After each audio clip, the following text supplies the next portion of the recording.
La santé des femmes a longtemps été mise de côté par la science. Aujourd'hui, la génomique change la donne. Voici 3 exemples très concrets. Premier exemple, pour comprendre une maladie complexe qui touche environ une femme sur 10, l'endométriose. Elle apparaît lorsque du tissu du revêtement de l'utérus, qu'on appelle l'endomètre, se développe à l'extérieur de l'utérus. Ça provoque des douleurs intenses, des saignements et parfois de l'infertilité.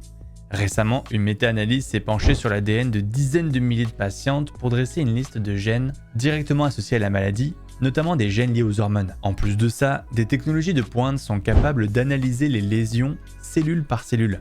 Ça permet de détailler leur voie métabolique et de comprendre comment les cellules s'implantent en dehors de l'utérus. Bref, on tente de décoder la maladie petit à petit. Le chemin est encore très long, mais la science avance à pas de géant. Deuxième exemple, pour détecter les cancers gynécologiques avant l'apparition des symptômes. C'est un défi énorme parce que les cancers de l'ovaire et de l'endomètre sont souvent diagnostiqués trop tardivement. Pour changer la donne, l'équipe de recherche du Dr Lucie Gilbert, avec le soutien de Génome Québec, ont développé le test d'Ovigene. L'idée, c'est de réaliser un frottis puis d'analyser l'ADN de ces cellules pour détecter rapidement certaines mutations de gènes impliquées dans le développement de cancer. Le test génomique est capable de trouver une cellule anormale parmi 1000 cellules normales et de confirmer via l'IA si oui ou non il s'agirait d'un cancer.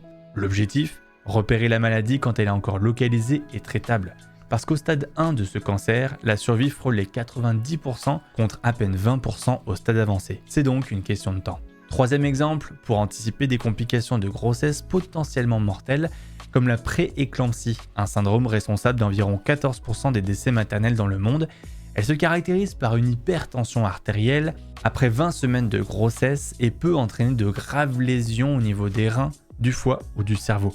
Les chercheurs ont montré qu'une prise de sang permettait d'analyser l'ARN libre circulant de la mère et du fœtus et de repérer les signes d'une sorte de détresse tissulaire silencieuse des organes. On peut prédire la maladie jusqu'à 18 semaines avant l'apparition des premiers symptômes, assez tôt pour mettre en place des stratégies préventives. Je t'ai mis plus d'informations sur ce sujet dans la légende et n'hésite pas à aller visiter le site web de Génome Québec.